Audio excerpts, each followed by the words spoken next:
Normalement, ça, c'est la norme. Ok? C'est pour ça que j'ai remis tout comme c'était. Donc, nous venons de voir l'exposé participatif de l'examen de la victime. On va voir maintenant la démonstration commentée justifiée de l'examen de la victime. Okay. Donc, on reprend depuis le début. Là, j'arrive auprès de la victime. J'identifie est-ce qu'il existe un danger, il n'y a pas de danger. Je commence l'examen, je recherche un saignement visible. Là, de par la configuration short, manche courte, il n'y a pas de saignement visible. Si demain, vous arrivez sur une victime avec des circonstances qui vous laissent supposer qu'un saignement peut être caché, dans ce cas-là, n'hésitez pas à écarter les vêtements. D'accord? C'est-à-dire déchirer? Écarter les vêtements. J'écarte les vêtements. Pour rechercher un éventuel saignement. Ok. Donc, après le saignement, effectivement, tout à l'heure, on a vu les signes d'étouffement. On a vu que pour rechercher une personne qui s'étouffe, le fait qu'elle ne parle pas, c'est un signe d'étouffement. Là, j'arrive auprès d'une victime qui me répond. Donc, dès lors qu'elle me répond, je constate que celle-ci ne s'étouffe pas. Okay.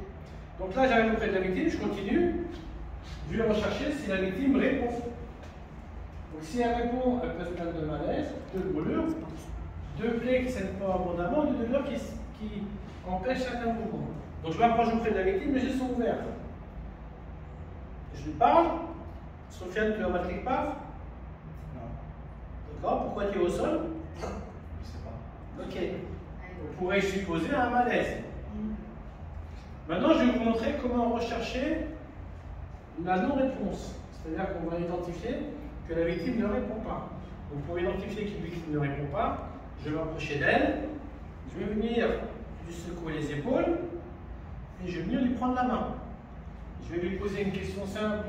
Monsieur, si vous m'entendez, serrez-moi la main. L'ordre simple. La victime ne me serre pas la main. Monsieur, ouvrez les yeux. Elle n'ouvre pas les yeux. Dès lors que la victime ne répond pas aux ordres simples et aux questions simples, nous constatons que la victime ne répond pas, donc est inconsciente. D'accord? Ensuite, il va falloir apprécier la respiration qu'on a vue tout à l'heure.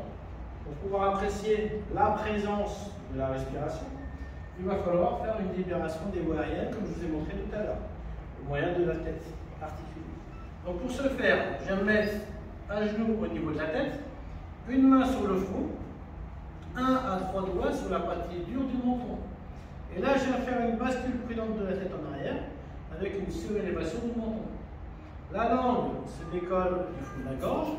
Ensuite, je viens avec mon oreille au-dessus du nez et de la bouche, sentir son air. Avec mon oreille, percevoir des bruits normaux ou anormaux. Et avec mes yeux, je constate que le thorax et l'abdomen se soulèvent. Pendant 10 secondes, environ, va durer ce contrôle. Dès lors que la victime respire, on a vu tout à l'heure l'action de secours, il va falloir mettre en œuvre un geste de secours qui va lui permettre de continuer à respirer. Pendant une période de pandémie ou pendant une période d'épidémie, le contrôle de la respiration sera que visuel, sans bascule de tête. Est-ce que c'est clair pour tout le monde? Enfin, dernière situation, comment je vais constater que la victime ne respire pas ou présente une respiration agonique? Je procède de la même manière, je bascule prudemment la tête en arrière, je vais me mettre au-dessus du nez et de la bouche, et là, qu'est-ce qui se passe? Je ne sens pas d'air sur ma joue, aucun son n'est audible avec mon oreille, le thorax et l'abdomen ne se soulèvent pas pendant un temps suffisant, 10 secondes. Je constate donc que la victime ne répond pas et ne respire pas. Et là, l'action de secours, on verra le geste plus tard, ça va être de favoriser une circulation artificielle et une oxygénation jusqu'à l'arrivée des secours ou jusqu'à l'arrivée du défibrillateur. Est-ce que c'est clair? Donc maintenant, on va passer à une phase de reformulation. Donc c'est vous qui allez le quitter et c'est moi qui vais faire le geste.